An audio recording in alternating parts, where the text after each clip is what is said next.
E, Salam gaderly vatandaşlar, salam mehriban iyilleşler.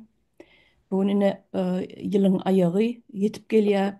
Yetip geldi diýsegem boljak. Yılın ortaragyny, yılın başlaryny edil aý ýadyma düşenok. Yani biz Türkmenistanyň içinden halkymyzdan haýyş edipdik kim näili goşgulary ýazyp bilýän bolsa bize ugrasynlar. Biz şol goşgulary orta alyp maslahatlaşyp haýsy goşgy has gowy bolsa, ýiti goşgy bolsa şoňa birinji ýeri, soňky goşga ikinji ýeri we üçünji ýeri şeýdip üç sany ýeri öz aramyzda gürleşip bayrak vermekçi bolduk üç sany ýeri. Şol barada inni wagty gelip ýetdi diýen ýylyň aýagy inni Halmurad aga men näder söz bermekçi. Halmurad aga dowam ediverin. Sağ ol sözlerin için. Salam, hormatly yurttaşlar. Hakykatdanam ýaz aýlaryna, şular ýaly edebiýat akşamlaryna ýa edebiýat gepleşiklerimizde başlamazda halkymyzy höwetlendirmek üçin, ýaş talantlar açyp halka görkezmek üçin şular ýaly bir kiçiňräk öz elimizden gelen konkurs eglan edipdik. Oşu barada ýa bir proza ýazýan bolsa da esasan şol şahyratçylyk ugrundan ene şoňa menne wagty gelip ýetdi. Ýani 5-6 turdan ýyl aýaklanýar. Şoň üçin şuň oturşymyzy şol konkursantlary başlasak kimler şu taýdan ýeňiji bolup çykdy, kimler goşgy uratdy. Näme manyda bu arada biraz gurrun etsek. Biz aýdypdyk şu taýda birinji, ikinji, üçünji ýer baýrakly ýer diýip aýtdyk. Birinji ýere bizim bellän baýramyz $150, ikinji ýere $100, üçünji ýere de $50.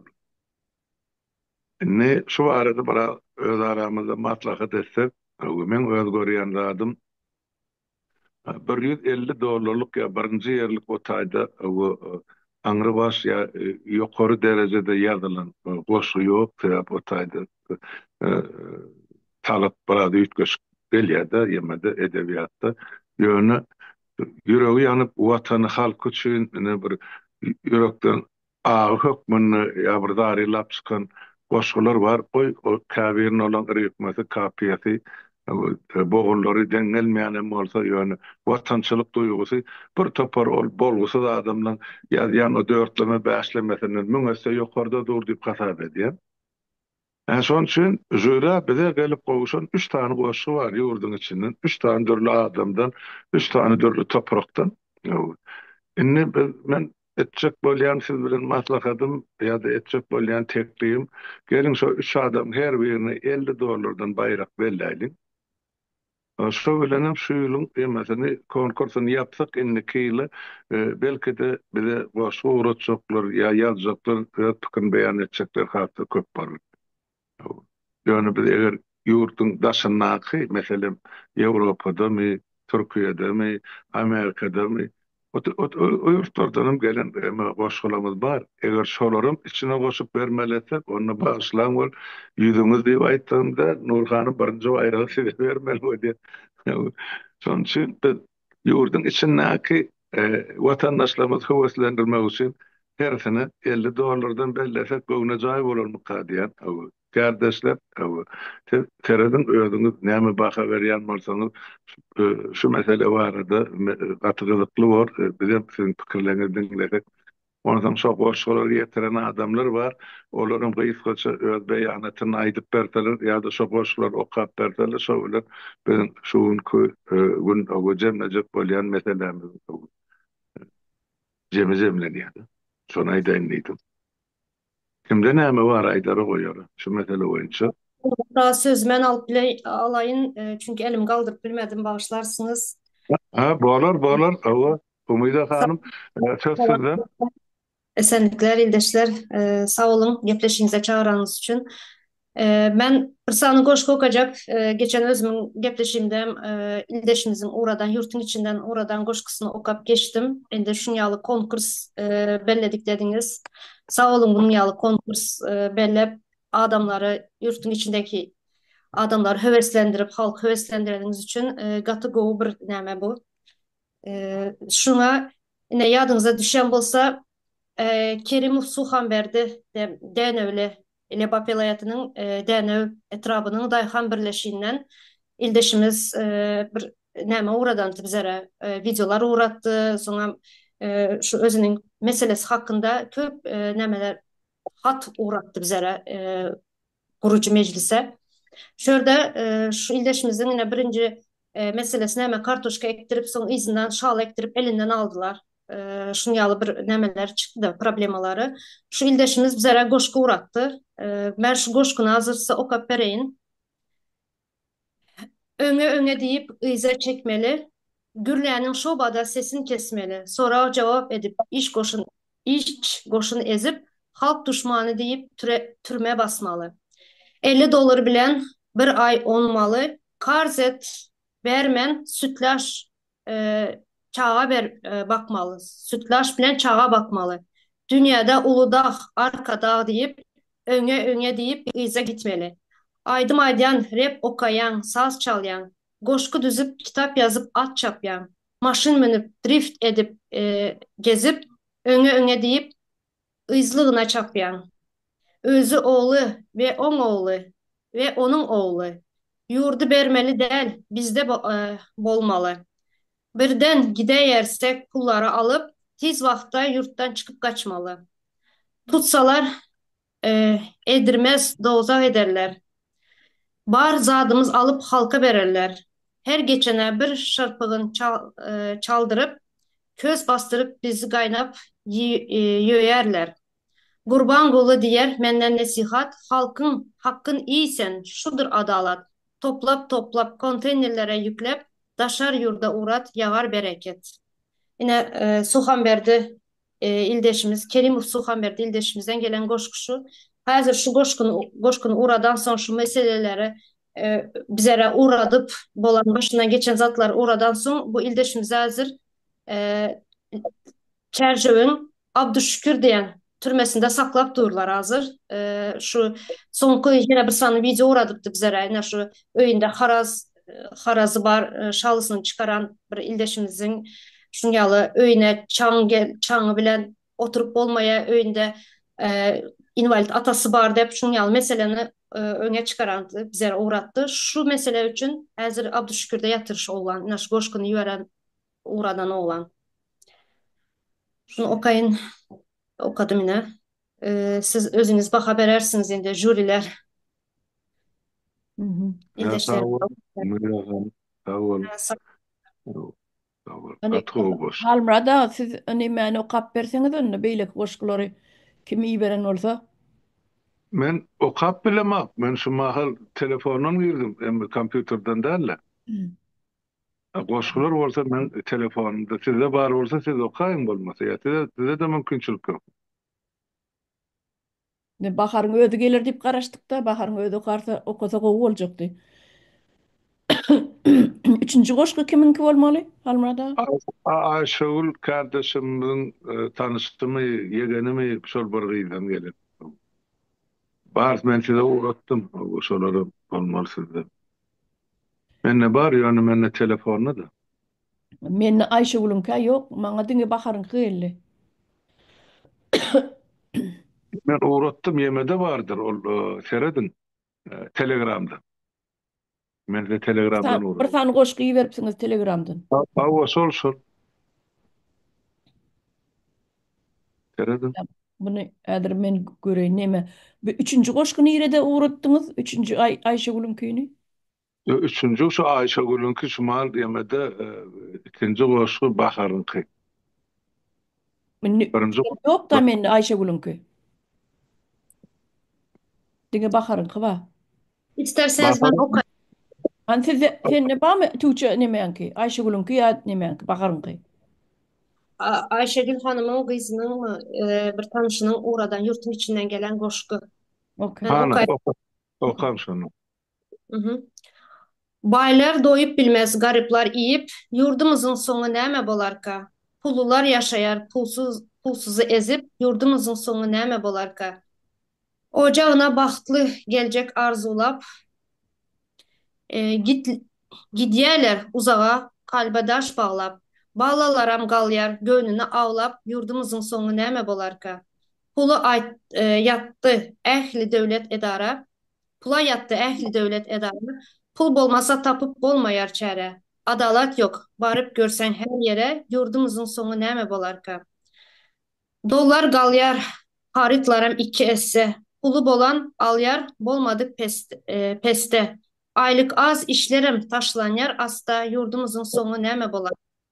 Adalatı gözlep çıksan yokarık, hitirip koy beryer ne belli yerik. Gorku bilen yöremeli her yerik yurdumuzun sonu näme bolarka? Bereket. Bağışlarsınız biraz. Sağlı bolançı yanlış okudım. Yok, Bağışlarsınız. Yo yo. yok. Gowy Katı gowy. doğru. Doğru. Enne üçüncü goşgyny Nurhan size bar bolsa elinize Gowy. size Men bara ýa-ni urudypsyňyz şonu okaýyn men. awa Bahardan bahar gelen. Bahardan awa gelen, baharın garyndaşlarynyň gelen goşgy. Haramda arkada birleşdi gitti. Çağalaryň gözünden şatlyklar gitdi. Üýsüz öwdarsyz galan hosarlar çağalaryny goýup ýat ýere gitdi. Ne pul var, ne iş var, ne ýaşara jaý. Nämetsin eneler mejbur boldular.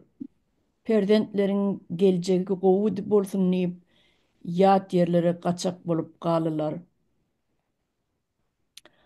Näçe gyz çağalar, näçe oglanlar enesin atasyny görmän ýaşaýar. Olar bilmeýärler mehr näme zat. Bir gün gelir diýip dynman garaşýar. Çağalygym geçdi, eni atasyz.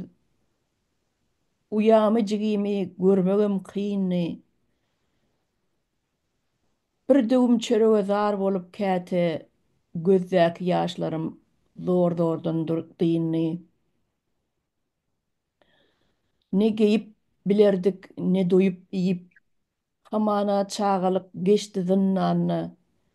Inni uloldukda ayakta galýas. Ejemjan gelýäs diýip hoş söz aýdaýda. Garaşýas geliňinni eneler, ojagyňyza dönüň mährem atalar. Özgürlüge hem ösüşe taýýar biz. Gelseňiz elbetde sesler gatalar. Täze Türkmenistan garaşýas saňa.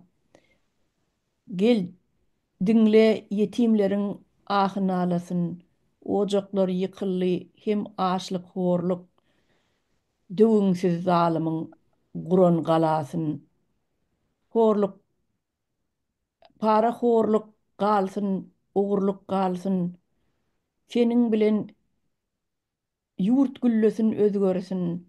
Hiç ýörep bolmaýan batgaly ýollar täze Türkmenistan bilen özüne gelsin. Soňu däldir dowam etjek goşgymy. Onuň üçin biraz garaşyň maňa. Özgöriş boljagyna sabrym etmän. Biz näçe wagtdyr garaşýas saňa. Neşeýleräk. Söz alabilir miyim? Başlasın. Bir goşgynyň bir adama şunun ýaly etkili boljagyny hiç düşünmeýärdim. Ýöne bu bir çağalaryň yurtun içindeki çıkkansız ýagdaýda duran adamların sesinin çığlığı hazır şu sizin okan goşgyňyz hem ses tonunuz biraz näme boldy da biraz adamı tolgunlandırdı mı? Özümü yaşayanların, çağalarım, yaşa oturanları, menden ayrı kalanları gözümün önünden hemmesi geçti hazır şöyle. E, Näme gatı duygulandım şu goşgyny dinlep. Sonra şurada täze Türkmenistana garaş otyrys dep yazılan täze Türkmenistana garaşmaň özüňiz ayaklanın ildeşler. Özüňiz ayaklanmalı. Bizler elimizden gelen ede oturus berde yurtun daşında ýöne siz ayaklanmasanız yani bizler bundan başka näme edip bileli size? Size bağlı, yurtun içindekilere bağlı. Yine bizlerin onluklarımız var, size bağlı. Siz ayaklanmalı. Sonra yine şu hazır bundan bir yarım saat bundan bir sana gepleşettik de şurada yine şu halkımızın cemiyetin ahlaksızlığı diyen bir gepleşik geçirdik. Şurada nehili kızlarımızın bozulu oturanları, zinanların bozulu oturanları, maşkalaların bozulanı, çağaların yetim kalanı, şu enelerin çıktansız yağdayda nehili bozulup yürürler de şurada benim bir aydan sözüm var. Bir ene çağası aç olan vakti göz hiç sadı görmez. Her zata başvurar o ene. Oğurluğan başvurar, ahlaksızlığa başvurar, her zata başvurar. Çünkü bu bizlerin zenanlardan, bu zenanları ayıplamalı değil bizler. Bu zatlara hiçbir nemeden ayıplamalı değil. Çünkü bu duran zatların hemmesinin baş sebebi hazırki sistema, hazırki rejim baş sebepçisi buların. Yine şu Goşkun'u dinledim az katı duygulandım. Köp köp sağ olsun Goşkun uğradan ildeşimize. Şunu aydayın dedim sağ olun. Awa menem birinji gede ukak görýän bu goşgyny. Ýa uradypdyr eken halmurada. Hiç bir kem yok. Aklı boşluğuyla kardeşler. Yani hemmezin şu tayda lavadlı okumak, durup boğun beyan etmek gerek. Üçüsünün halkımızın göz yaşı ağız, yürek nalası çıkıp dur. Olur töyü vardı değil. Şatlıklı durmuş vardı değil. Bir de ne? Yurdun içindeki horluk, kemçilik barada aydılyan yürekten çıkan sözler. Dinleyicilerim, halkımızın zatları düşünür diye umid ediyen ya tamah ediyen hep bu tayda temizlikler rıhma kapıya gelinip yazılmasa da yani yürek ağırsa adamın yürek ağısı yani eriş ağrısı olup geçiyor şu sözlerin içinden ya tetirlerin içinden. Son için ben pikir ediyen yani şu yurdun içinden gelen şu üç hoşun üçüsüne de her birine $50'dan bayrak versek kardeşler. Onun cübbene düştüğü var. Yani şu yerde beylikli atlarıma ağlak geçmeline yurdun daşınına da Türkiye'de, Avrupa'da, Amerika'da yaşap veren yurttaşlarımızdan başkalarını yazdılarım, okudularım, ayttılarım. Bunlarım yatlap geçmek gerektir. O tayda bizim Özbek dilli kardeşimiz var, Leyla kardeşimiz. Yani o şeyle can ağırlı koşusu vardı. Ol var. Ondan sonra Ogur Nur Hanım'ın yazan bir näçe goşguları var. Onun size eşittirdik. Cennet Hanım'ın yazan goşgusu var. Ondan bizim ol Malik kardeşimizin yazan goşgusu var. Bar bu zatlar ýöne bir şumal emmejigini üstayda jemläp aýtmaly bolsa şu bayraklar ýurdun içinde yazan adamları. Bir hiç olmaýan bir gün, hiç olmaýan täze aşamny bir özüne bir sowgat ya öňüne çağajyklaryny sowgat alarlyk ýagdaý döresin at tutup uğrady ýa şolaň zähmedi o puş galmasyn, boş galmasyn o geldi öz halkyna bize meşterip berdik diýen niýet bilen şu zatlary aýdyp otyn. Ondan soň sizden haýyş Nur Hanym şunu şu goşgulan tekstlerini soňra şu gepleşiň aşagyna bir ýerde goýsaňyz görjek adamlar görsün, okasyn sebäp bu. Gören göz bilen eşten gulak dengelen hakda soň deňeşdirip görseler o nerede nähil sözler ýazylypdyr. Adamlar hem oýlanýar hem tolgunýar. Aýdy otyr şu malumyda kardeşimiz. Olan bir eje öz bağlar han otaydı. Hökümetin eline girewarlan. Bir bizim halkymyzyň tragediýasy. Onun için bu tayda o tayda ay ta bu goşun aritmasi yok kapeti yetenek boğunu artmaz kim diýerler tüf ýüzüne. Başarýan bolsaňyz gidin de halky dedin. Senin ýadan tohuňyz kime gerek? Haýsy halky duýgulandyrdy, umydan duýgulandyrsy. Ýok. Şon üçin sag bolun, uğradan goşgularyňyz üçin innekil höwür köp bolsun, bayraklaryňyzy hem meşwerini artdyrar, sanyny artdyrar, innekil näsip bolsa, belki hem ýurdumyzda ene şol korkuslar geçirelim. Men şonu aýdaýyn diýdim. Ene täzeýilen öňü syratyny hemmäňizi ýetip gelen täzeýil bayramymyz bilen gutlaýan kardeşlerim hem şu goşgy ýazarlar. Galamyz ýetip bolsun hemmäňizi. Eden işimiz ya ediyen işimiz elmeden bir ovaç olsun. Şuna edenim, sağ olun. Ben dinlerim için. Başka aytjak goýjak adınız bar bolsa, o Nurhan başga da kardeşlerimiz var. Bärde telem aýdym, öz pikirinizi şo bilen şu taýda jemle aýtak näil berýär. O Nurhan sesiň ýapyp, sesiň ýapyp. Wagtymyzam azally dogry diýeniz halmada günü 5 minut wagtymyz galdy. Ondan her kim 1 minutdan wagt alyp bilse, kim aýdasy gelse, söz alyp bilse, haýsyňyz aýtmakçy, aýtjak goýjagyňyz barmy?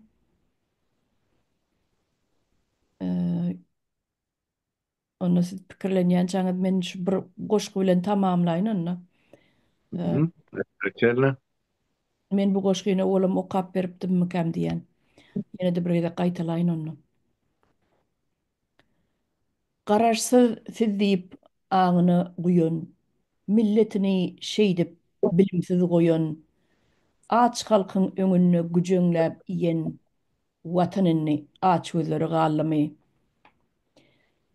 Jübüsi galňasy nefsem galňaýar, ogurlukda bir-biriniň galmaýar.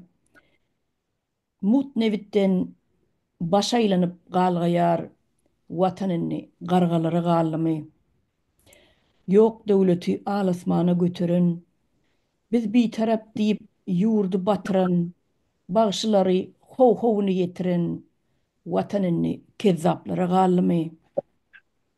Wah, hana öňkü mert kelli aljaklar. Ýok inni ýurdu üçin janyn berjekler. Ownadı tekeler yitti gerçekler. Watanyny geçileri gallamy. Ferdar gelse balakar, haýdan diýdiler. Gidinde ses berin saýlan diýdiler. Gysganman sadaka da paýlan diýdiler. Topragyny haram döle gallamy. Ne şu bilen tamamlaýyn diýdim bu gepleşigi.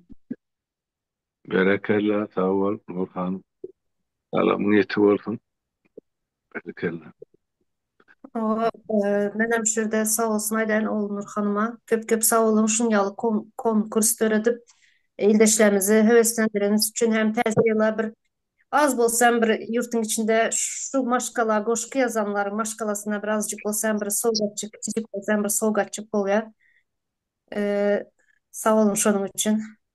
İldeşler sizem sağ olun şunyalı goşkuları içinizdeki bir nemeleri yazıp ilhamları yazıp nemedip kağıza geçirip bizlere uğradın. Bizlere şunu ekrana çıkaralı. Sana gelecek teze yılınız hem kutlu olsun. Şuradan kutlayın. Sizlere hem Kalmurat Ağa, Olnur Hanım, ildeşlerinizi kutlayın. Sağ olun, sağ olun. Siziňem ähli milletin, Türkmenistan halkynyň täze ýetip gelen ýylyny menen gutlaýan, hem ýa-da jan saglyk arzu edýän, goşgy ýazaklaryň galamyň ýitip bolmagyny arzu edýän. Menem 1 minutluk söz alayın. Şu edebiyat akşamı kanalımda döredönümüz için gatışyp boýsanýan ine ýerimiz bize ağlap derdini aýdypdyrlar goşky setirlerine geçirip. Ana Harmurad ağam belläk geçýär bir kapiýalaşmak, eğitimleşmesi, o zatlar neme der. Şo setirleri yüreğinin ağıtını setirlere geçirip bilmek, şonu yürek edben bize uğratmak bu ullokan iş. O sizin berýän şu erle doğrulaňyz olaryň bir azajygam bolsa täze erle doğrudanam ýüzüni güldürür. Hem ine şu täze Türkmenistana garaşýar ýazypdyrlar, halk bize garaşýarlygyny, şu zatlary düşünýändigine gaty hakyky tolgunurdy. O galamyňyz ýeti bolsun, iýleşler, başga da ba bolsa iýleşlenmez hökman ýazyň, uğradyň. Edebiyat kanalımda garaşýat goşgulaňyza bazatlar diňe goşky setirleňizde galmar hemme eden arzularyňyza ýetersiňiz nesip bolsa. Goşku yazma özgürlüğümüz vardır ha. Goşku yazanımız için ayıklap türmeye atmazlar ha. Bizde özgürlük garlamay. Evet de. Özgürlük garlan olsa Türkiye'de Cumhuriyet kuracak gösterilmer. Hiç zat kalmadı. Hoşgıyadan için e, Anna Sultan Kekilvan iriler diyetti. Aa, doğru. Ana, ana. Şondan o misalalı verin. Şahir Şirali'nin nämetdiler. Bappa gökleňe ýere sokdular. At Murat şeýri. Olar sanasan kän. Neşe diňe galamy ýeti bolup halkyň arasyna alan üçin şey etdiler olar. Ha, güllýal ýigitlerden alar ýere sokdu karandatylar. Aa. Olya ýöne o görüş dowam edýär. Biz hiç açan urukdan düşmanlyk düşemzak düşegem o. Angrada hakimede basyp alan terror topar gitmeli var. Sahnadan olur. İslese de islemese de düşürür. Devlet şon talap edýär. Devlet Aa. şon talap edýär kardeşlerim. Sağ olun edip oturan işleňleri. Ediňem zatly sağ olun galanly ýetip. Her kim öz göretmeli diye düşünen kimine ekran çıkıp gürleye, kime şunyal goşku yazar. Her kim eline ne ise şu sistemi ağdarmak için elinden gelenini izine koymalı der. Yani elinden geleni etmeli. Berekellah umeyde. Her bir adam öz başarany işini etmeli. Kim onluk öğretmeli, kim yüzlük, kim boşu yazmalı, kim proda da etmeli, kim çıkış etmeli, kim siyaset bilir. Yani sen o kavvetin madde yere taşlanan, ayak astına taşlanan konstitüsiya näme diýdi. Şu da zorun bir ulukan gymmatlyk kördäkin oturan halkymyz. Kavvet gelmeli. Olya sağ olun. Ştaýda hem doktordy minutumuz. Bolly sağ bolun. Sağ olasın.